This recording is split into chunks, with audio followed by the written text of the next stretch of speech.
Antietam. I'm a few minutes early, but I kind of wanted to beat the crowds that might be coming over here any minute. All right. This is the main event of my purpose of being here. We're going to follow the route of the 5th Maryland, in particular, Company A and Company I, which are from Cecil County, Maryland. So for the Delaware River Blues, if any of you guys are out there watching, the purpose of this regiment on these companies, they're from our region. So keeping the spirit of what we're trying to do, we're going to keep a little bit of focus on some guys from our region. So Company A and Company I are from Cecil County. Company A is from Northeast Maryland, and Company I is from Elkton. They're neighboring towns. What you see behind me, that cluster of buildings right there, that is the Muma Farm. All right, and these cluster of buildings, if you can see them out over here, okay, that's the Roulette Farm.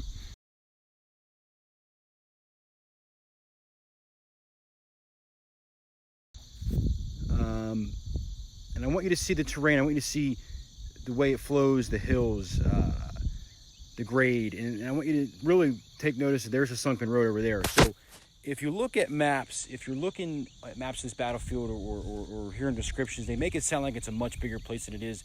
The reality is, and I'm firmly convinced with Antietam, at least, is it was so violent and so costly due to the compactness of the battlefield.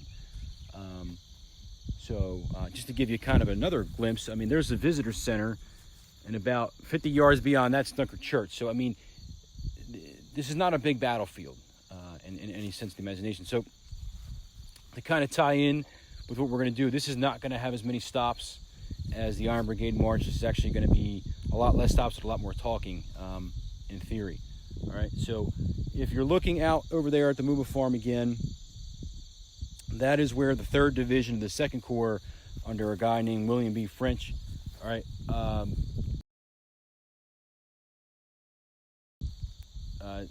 Old Blinky is what his soldiers called him. He had a tendency to nervously blink his eyes a lot when he talked. He's a tough fighter, you know, he's a West Pointer, he's a good guy, reliable general in that respect. His division is going to be a newer division.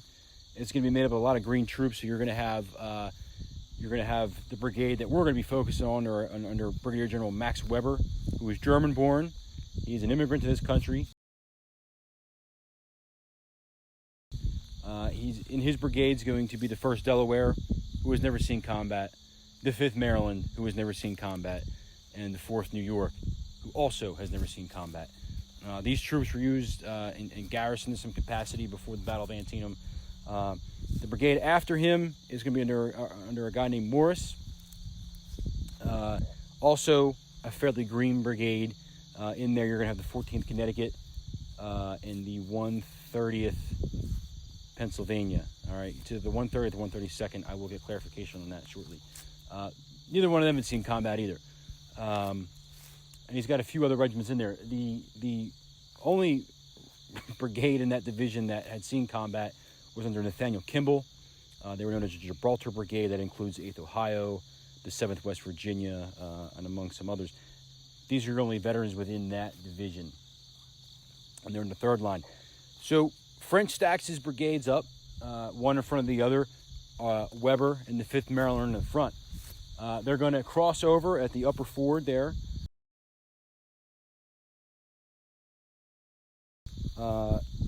If you're familiar with the battlefield where the 12th Corps position is, early in the morning, all right, and they're going to come down across these fields, okay, across the Muma Farm over there, all right, and they're going to make their way kind of towards the Roulette Farm.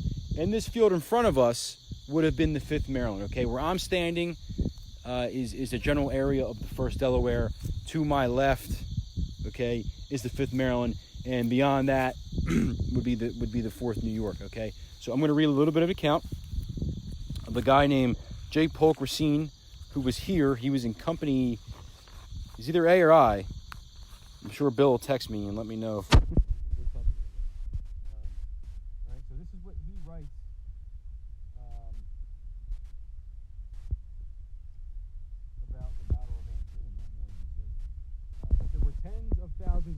hearts that did not long for the coming of that memorable 17th day of September 1862.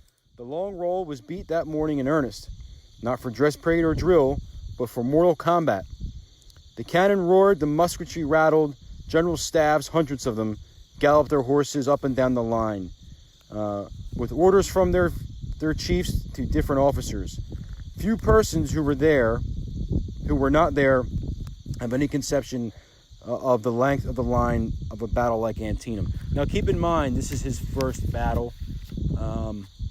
You know, when you compare this battlefield to Gettysburg or Spotsylvania or something like that, it's not as big in terms of length. It's this very compact battlefield. All right. He goes on to say, some probably think half a mile, others 1 mile. But the most of my readers will be surprised when I tell them the length of the battle was 10 miles long. It's an exaggeration.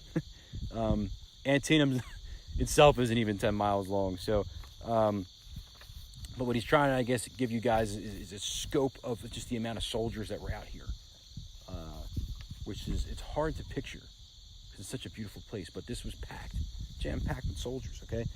He goes on to say, I cannot describe our line of march across the creek and over those fields. He's referring to the Muma farm here and the Roulette farm and the fields beyond, okay? I remember orderly Purnell, meaning his first sergeant, okay? I remember orderly Purnell kept saying, steady, boys, but I would shake in spite of all his encouragement. Antietam Creek was deep up to our waist, and when we crossed, we had to hold our guns and provisions above our heads. When we got across, we marched half a mile and formed in a line of battle on the edge of the woods. Then we could see the enemy skirmishing and retreating. The order was given, look to your arms, boys, and see what they are properly loaded and all ready for action. The command was given to march. Of course, it came from the general commanding. It was passed down and was passed all the way down the line to us. Down across the fields we marched. And when we came to that beautiful cornfield, boys, that was when the trouble began. All right, so I'm going to leave it there, okay? And what I want to try to put in your mind is that he talks about being scared, talks about trembling. Well, that's not something you come across too often in Civil War accounts. You know, sometimes these guys, nobody wants to admit that they're scared. Nobody wants to admit that you know, this is the real deal. But, I mean, picture, you know, 3 big regiments of new soldiers, okay? I would say there are about 500 men plus in each regiment, or in the force. These are bigger regiments for the Battle of Antietam, okay? These guys are terrified. These guys are absolutely terrified. They have no idea what they're walking into. They could hear it. They can see it on the northern part of the field. They could see the artillery going off. I mean, that's a scary, scary feeling. And I don't think, you know, we can ever really, truly comprehend that unless you've experienced it. We can try to think about it, but, I mean, just try to let that sink in your mind. On the flip side, the troops they're going against are Alabama and North Carolina troops and Georgia troops in Daniel Harvey Hill's division, okay? This is a crack division. It is a small division, okay? It's a very small division. These men are veterans of the 7 days. They are veterans of, you know, the Northern Virginia campaign. And they surely, a few days prior, if you can see out there in the distance, okay, you'll see those mountains, okay? They had fought there on the 14th, okay, at South Mountain. These troops were beaten there, okay, but they were a much smaller force against the Union 6th Corps, all right? These men are crack shots. They are veterans. They are tough, all right? These poor Federals, these Green Federals, were going against some of the toughest men in the Confederate Army at that point. All right, so what I'm going to do now is I'm going to pause it again, okay? And I'm going to walk down to the Maryland Monument, and we're going to talk about what happened at the Bloody Lane. See you guys in a few.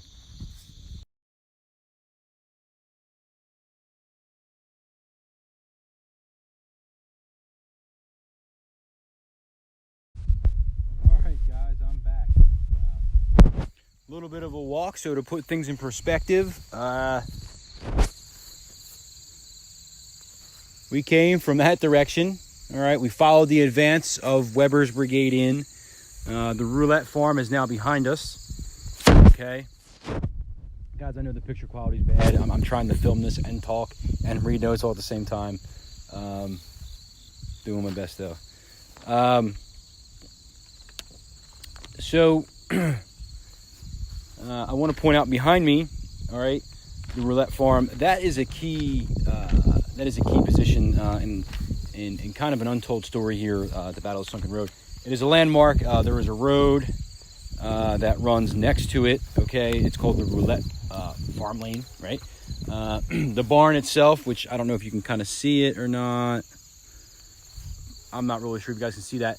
The barn itself was used as a field hospital to include the Fifth Maryland surgeon. If anybody's heard me tell the story about the milk story of Antietam, that's where it occurs. It occurs right there at the roulette farm, okay? And that's maybe about 500 yards behind us, 400 yards maybe. Again, very close to the front line action. And looking at maps, you're not really going to see that, okay? But when you're out here and you're walking the battlefield, you get that appreciation. Again, I want you guys to look at the terrain, okay? Again, I know it's a camera. I know it's not the best, but I want you to kind of... We're standing on top of a knoll right now, okay? You can see the sunken road in front of me, all right? We're well above them, Confederates, okay? We're also well above any Federals to our left, and we're well above any Federals to our right, okay?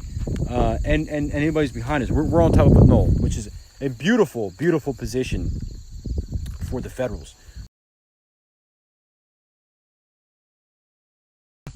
Behind me, all right, this is a monument specifically to Company A and I of the 5th Maryland.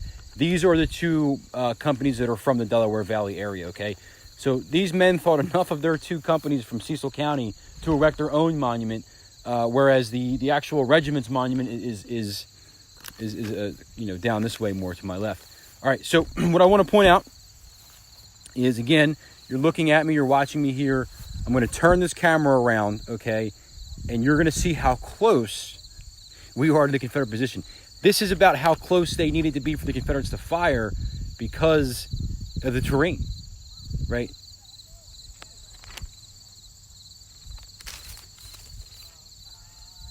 Guys, that's not even 100 yards, okay? That's not even 100 yards. I'll show you again. All right, there's the sunken road. That's not even 100 yards, all right? People wonder why the bloody lane or the sunken road is such a deadly area. I mean, just look how close we have to be, okay?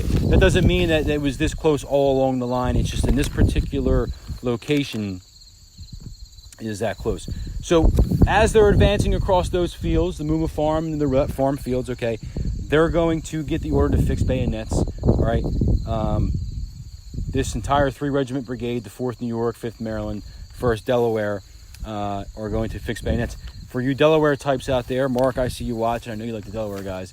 All right, the monument right here, that's the 14th Connecticut. The monument very far out there on the right is the 1st Delaware. Now, remember, these were big regiments, okay? But somewhere along the line of march into here, all right, the 1st Delaware drifts over to the right, okay? They drift over to the right, and there's a gap created in Weber's brigade. All right, now, these guys are new soldiers, right? They're marching towards entrenched Confederates for all intents and purposes. They're under artillery fire. They're nervous. You know, they just somehow, one way or the other, they shift to the right a little bit, okay?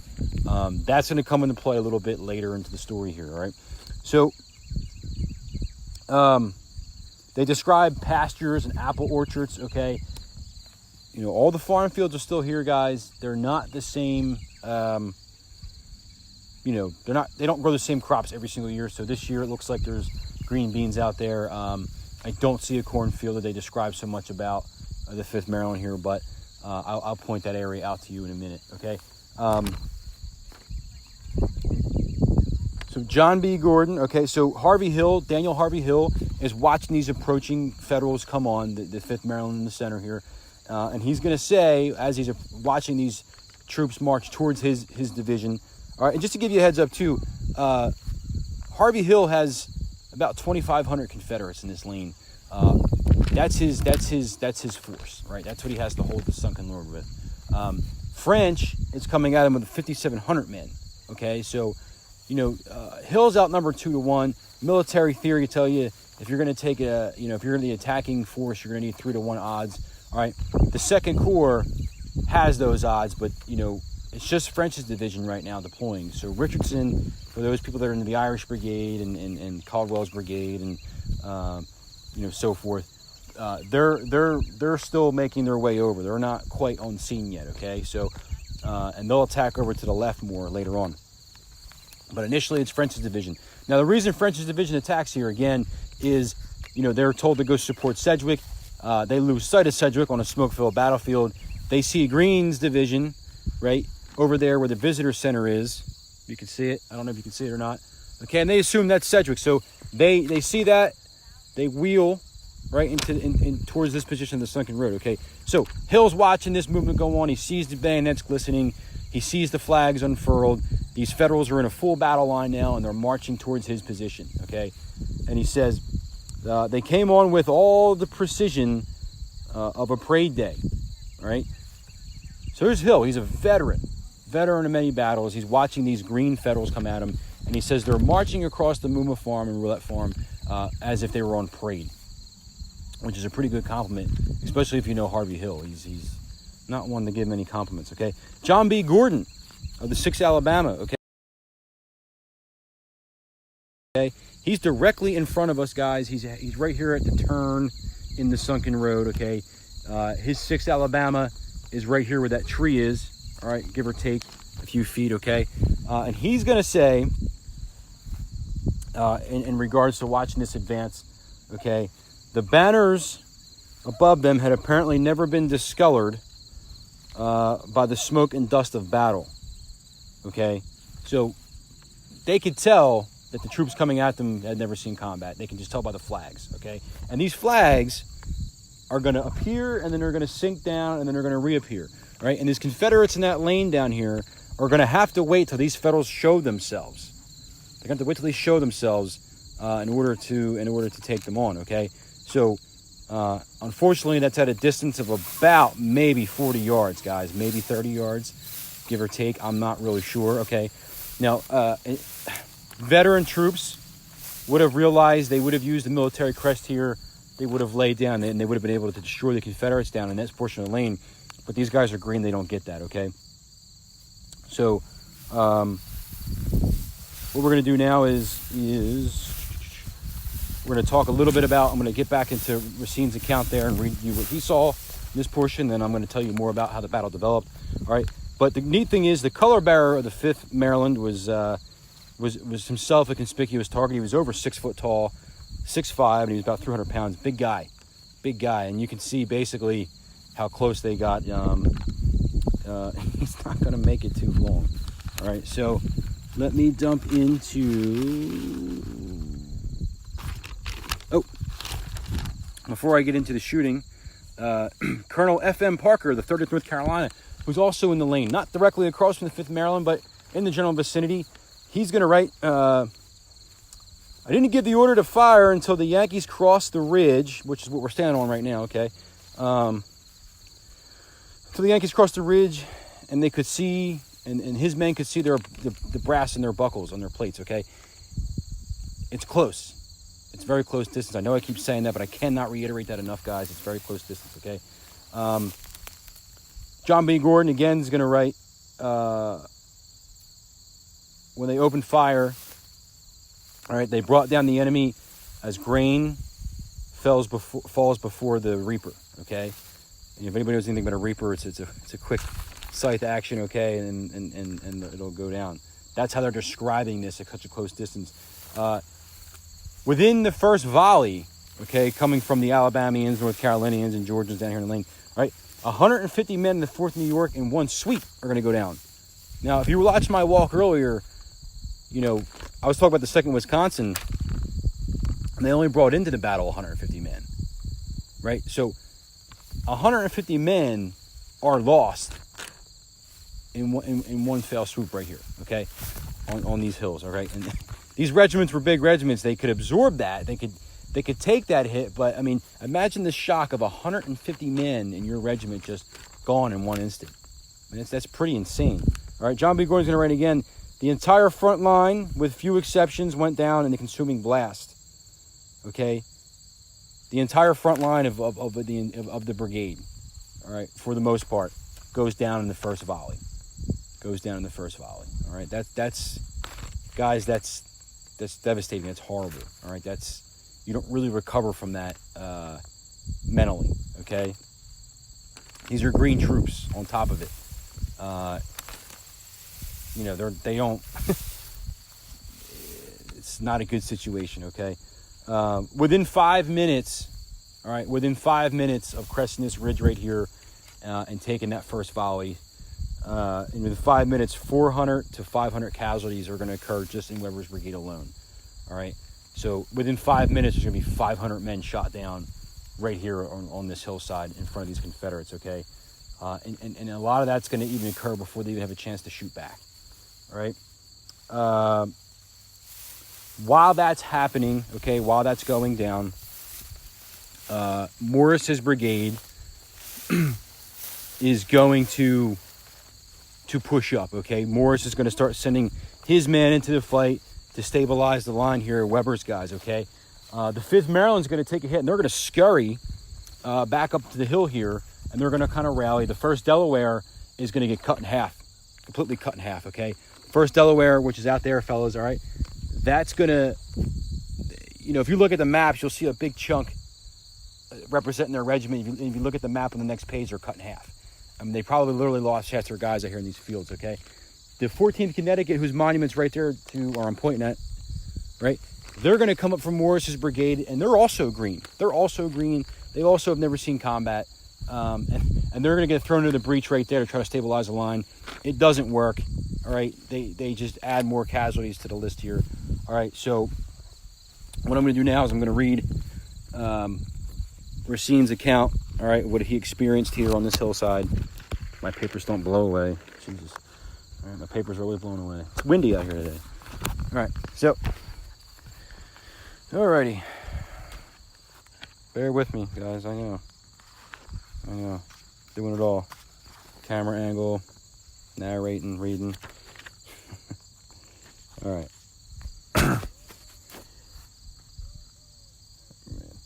The command was given to march, right? I'm recapping where I left off earlier. The command was given to march. Of course, it came from the general commanding, meaning French, okay, and Weber, and was passed all the way down the lines to us. Down across the fields we marched. When we came to that beautiful cornfield, boys, that was when the trouble began. And just as we crossed that worm fence which divided the corn and clover fields, oh, but the bullets did fly. I didn't see them, but I saw the effects. Men were falling all around us. Our bugler was standing near me when a cannonball struck him in the head. All right, hold on. Gotta turn the page. Struck him in the head and cut it from his shoulders. Total decapitation of the bugler, okay? I think I got some of the blood and brains on my face. I always imagined so. I saw poor Amor Dunbar standing looking at some horses and cattle that were pasturing in the clover field. It was the last I ever saw of him. He must have been killed there, for no one has ever heard from him since. All right. Just in the middle of the clover field, I saw a mare and colt, 2 or 3 cattle, and some sheep pasturing. Sorry, somebody tried to call me. Pasturing. Sorry, guys, I lost my place. They were between 2 fires. That is getting our bullets and the enemy's. I saw the old mare stagger and fall. Then all about the little colt fell for the first fire. After that, we could not see, for the smoke from the burnt powder was so dense that we could see only at close range. But in 15 minutes after the fighting commenced, that little colt ran down our line apparently unhurt. The most remarkable part of it was the next day we found that little thing half a mile down the line. It was full of bullets. All right, we engaged about 3 hours and we were relieved by the reserve line. And I think there was never a braver body of men than they were. All right, so what I want to point out is Racine's talking about being here for 3 hours. It's not possible, all right? To him, it seemed like 3 hours. And, the reality is the 5th Maryland was only engaged at most for 45 minutes here. What's going to happen is, again, if you can see down the sunken road right there, how just incredibly close we are to that Confederate position. I mean, it is point blank range, all right? The 5th Maryland's going to do a series of, they're going to fall back off this ridge here, okay? And in the midst of them, that first volley fire I just talked about a few minutes ago, where half of the brigade goes down in one fell swoop. All right, Colonel Weber, these green troops, they're going to break, they're going to run, they're going to reform on top of this ridge line here. All right, in a total panic. Okay, he's going to form up, try to rally the men, and he'll be shot down in the process. Okay, creating a vacuum in command. All right, these regiments of Weber's brigade are gonna start kind of just acting on their own. All right, there's no coordination. Morris's brigade, like I said, is going to come forward. Okay, the 130th. Let me make sure I'm right on that. It's the 130th or 132nd. Right, the 130th Pennsylvania is going to come up from behind us here. All right, and these guys are also green. Okay, they're also green. They've never seen combat, but they said they were disgusted. They were absolutely disgusted at seeing the 4th New York, the 5th Maryland, the 1st Delaware lying down. They were appalled. They were like, you guys are cowards, and they're coming up above. Well, they'll learn real quick why they're laying down, okay? Because they're going to take some salvos, to their front ranks, and they're going to lose a lot of guys too. All right. The 8th Ohio, who's one of the more veteran regiments in this division, probably the only veteran regiment in this division. These guys have seen combat out in the valley against Jackson in '62, early '62, and etc. They're going to realize the terrain here. They're going to realize, again, I told you I'm a big terrain guy. Terrain is key to any battlefield, to understand it. Again, we're on top of a knoll here. We're on top of this ridge, all right? They're going to use the military crest. They're going to realize that the Confederates are actually below them. The Confederate position is not as strong as we think. Again, I'll show you again. You can see that truck driving through it. I mean, you could shoot down the Confederates from this position. So while these Confederates are shooting these green troops to pieces and having fun doing it, all right, they're going to advance out, and they're going to try to store them up here towards these green Federals as they're retreating. All right, at that point, the 8th Ohio and other units are going to come up. The 5th Maryland is going to rally. All these men are going to turn around, and they're going to fire back into the Alabamians and Georgians and North Carolinians. All right, they're going to drive them back into the road. It was apparently pretty close, though, because allegedly, the 6th Alabama came very close to capturing the 5th Maryland's colors.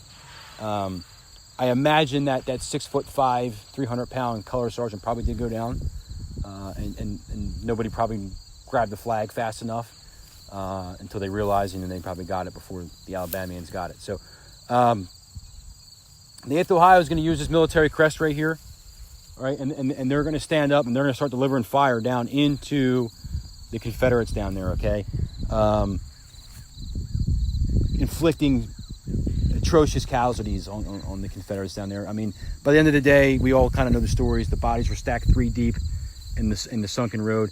Now, if you'll see the little wood lot here next to me, beyond that, you know what? We'll take a walk down there. We'll take a walk down there real quick, all right? And we'll look at the other positions of the 5th Maryland. The 5th Maryland guys, I mean, there's not a whole lot to the story per se of their combat actions. A lot of it's just on this hill. A lot of it is, it's there's not a lot of moving. Give me 1 second, guys. All right.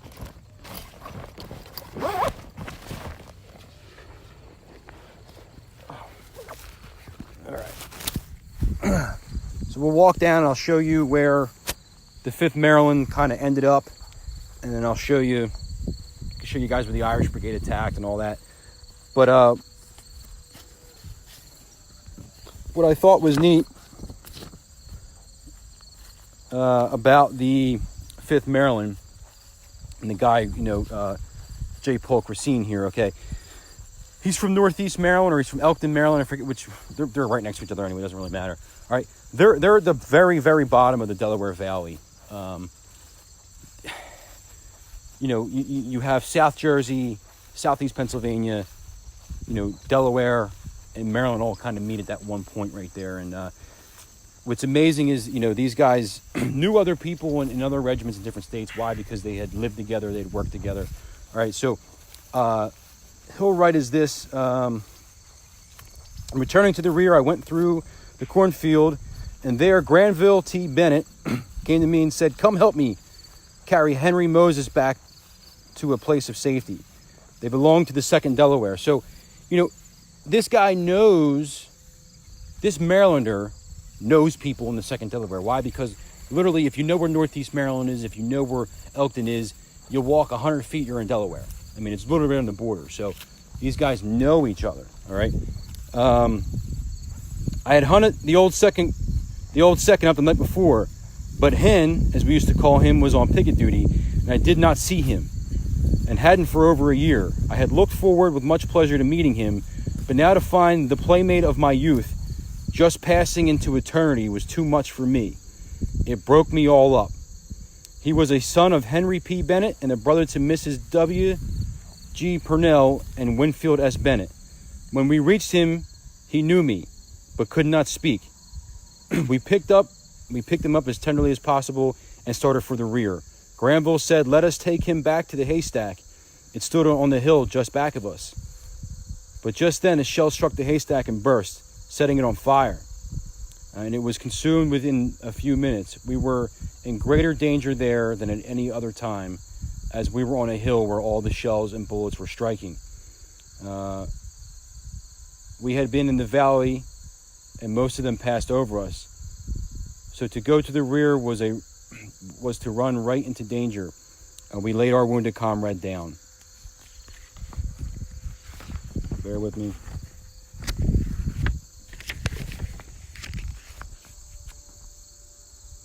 I noticed he wanted to speak but couldn't, so I knelt down near him and he reached his hand to me and motioned.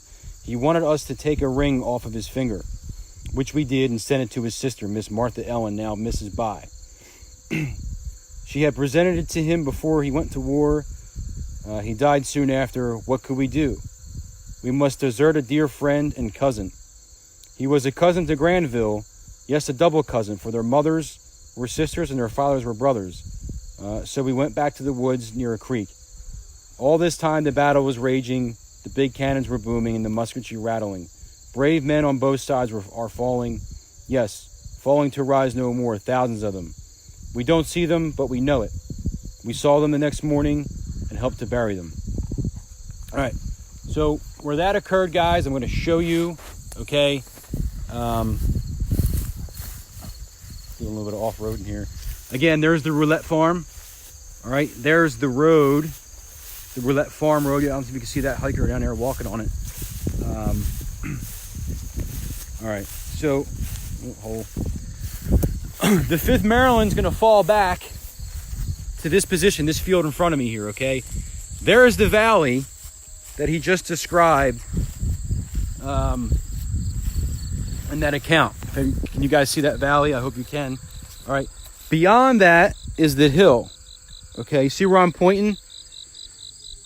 That's the hill they drag Henry to, all right, him and Granville. And that's the hill where their friend dies, all right? And that's the hill where the haystack catches on fire, all right? That's how close we are, okay? I mean, we're right here. That's how close they were to the front line, all right? The 5th Maryland's going to hang back here. Their left flank's going to rest along this road for kind of the remainder of the battle. And what they're going to do is they're going to switch out positions with the troops in front of them. It's going to be a mixture of troops here. The troops on the right wing are not going to be able to do too much. They're just going to be in a slugfest. There's too many casualties taken early on, and they're just going to have to hold what they can hold. Across the field, you'll see how the hill rises. Now there's a cornfield there. In the past, I think during the battle it was pasture anyway. That's where your 1st Division of the 2nd Corps is going to advance through, okay? That's going to be your Irish Brigade. That's going to be Codwell's Brigade. That's going to be Brooks Brigade. I know I'm kind of using Gettysburg Brigadiers at this point. But that's Richardson's division, okay? Those troops are going to advance. We all know the story of the Irish Brigade. They take atrocious casualties over there. They had a brigade attacks by themselves. They're waiting for support. They never get it in time. All right. The rest of the 1st Division comes up, though, and eventually they're able to crack the Confederates there. And it's an all-out rout. And the Federals are able to pursue them across the Piper Farm. All right. I think what I'll do is I'll jump down here on the Roulette Farm lane and kind of walk towards the sunken road. And then we'll kind of end it all there. I don't really have much more else to say about the 5th Maryland, except that, you know, it's a story that's never told. Maryland, for some reason, they don't get much attention here. You know, it's kind of a shame what happens to them. But they're here, they fight, you know, and, you know, they get overshadowed, of course, by the Irish Brigade over here. And then, you know, the Dunker Church and all that. I'm going to let this car pass. I don't want to get run over. These farmers probably hate us. I don't blame them, man. I'd be annoyed too. Yeah, and like, look, I mean, just the hill here, guys. I mean, the terrain out here is just extremely deceiving. If you were watching this morning, you'll kind of understand what I was talking about with the 6th Wisconsin and their plight up there on the cornfield. All right. So we're walking up. Probably got like 200 yards, maybe 100 yards. All right. And I'll show you the Confederate position. All right. The 6th Alabama was. For those who don't know, John B. Gordon, who goes on to be one of the more famous, well-known generals of the war. He's only a colonel here. He was captain of a company in the 6th Alabama, known as the Raccoon Roughs. Right? He then gets promoted to colonel in the regiment. And he tells Lee earlier in the day, before the battle kicks off here, he says, "General, these men are going to stay here until the sun goes down and the day is won." And unfortunately, a lot of them did stay here, well beyond that. He's shot 5 times, 4 times in the face, and survives. He goes on to write that so much blood was profusely, you know, pouring out of his head that he the only reason he survives is because when he fell, he finally lost consciousness, and he falls down, and his face goes into his cap, into his kepi. And he said one of the Yankee bullets had went through the cap, and he said the only thing that saved him from drowning was that the hole in the cap allowed the blood from his head to go out and not drown him. So that's John B. Gordon here in the Sunken Road. Amazingly, he still commands the regiment. Even though he's shot 4 times, he's still in command, very much in command. It's the 5th bullet that finally takes him down. You know, I get shot once, I imagine I would probably turn to the rear and leave. But John B. Gordon's a tough guy. He writes a really good memoir after the war. Some people question it on some levels, but he will eventually rise to Corps Command. He will be in charge of the 2nd Corps A and V, pretty much in late 64 into 65. All right, so he's an excellent general. His brigade, he will go on to command the Georgia Brigade after this battle once he recovers, and he will achieve great fame throughout the war. All right, so I'm rounding the corner here, okay? This is the part of the Bloody Lane. All right, that's where the Irish Brigade and the 1st Division are going to attack. You can see the tower there. All right, here's the bend in the road where the 6th Alabama is going to be, okay? Just want to give you guys a perspective from down here. Now, if you look in front of me, you know, the bodies are going to, by the end of the day, you know, if you guys have all seen the images, all right, if you guys have all seen the images, you'll see the images of, you know, 3, 4, you know, sometimes 5 bodies stacked up in here. It was so bad, okay, that they just didn't have anywhere else to die. Okay, so that's the situation. They said the blood was running down the stream like a river, all right? And I believe it. I believe a lot of times they probably overreact in the Civil War and they like to add things, but I believe the truth here. So, you know, here we are. Now, from this perspective, you know, there's where the 5th Maryland attacked from. Again, how close is amazing. You know, how honest to God close they were, it blows my mind, okay? It's mind-blowing, guys. You know, so the casualty figures for the 5th Maryland are way up there. You know, all Weber's brigade is way up there. After this battle, the brigade will cease to exist. That's how much damage was done.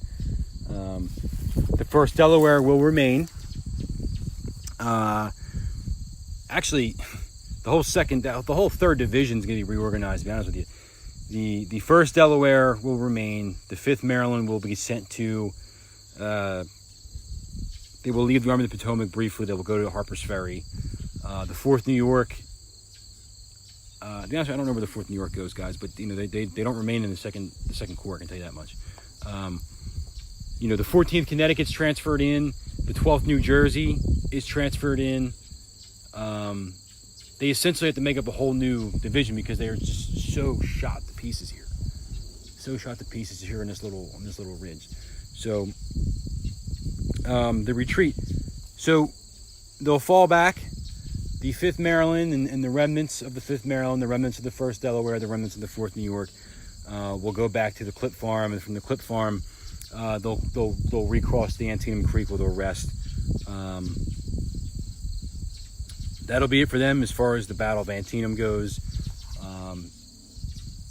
I think I've been talking for 45 minutes, probably, and that's about as much time as they were engaged. So when you think about, thousands of men are shot down within 45 minutes, that's pretty insane. I can't really fathom that myself, but the whole Sunken Road episode isn't that long. For those that are familiar with the Longstreet, when the breakthrough does happen, Longstreet orders his staff to man an artillery piece. Later on, the Floridians will come up and try to counterattack, and they'll get pushed back. For you Florida guys, I told you I'd give you guys a shout out. That happens more over here in the Piper Farm, the Piper Orchard, right?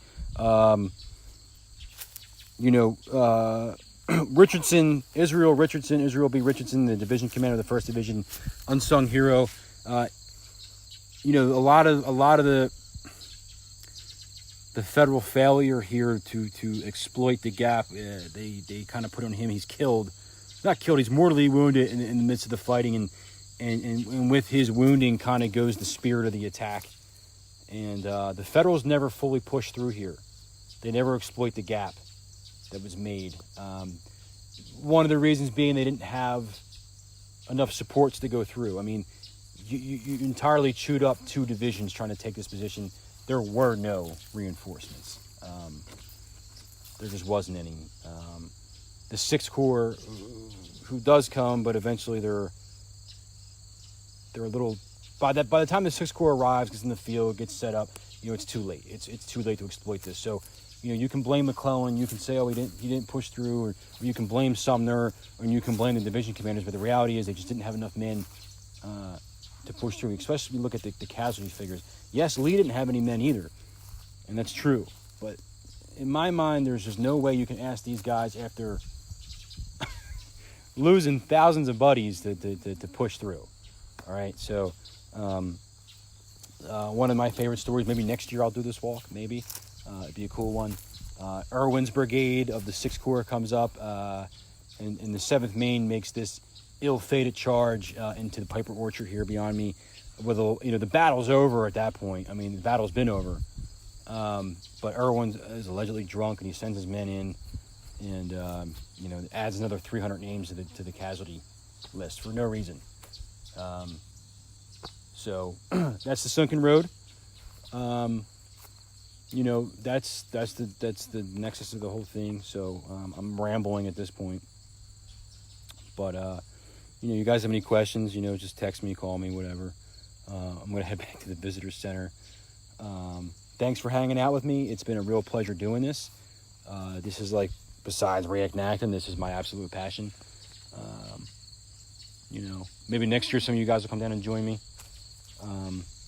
Antietam is definitely a cool place. So, all right, boys, enjoy the rest of your day. I'll be around. I'll see you around. Bye.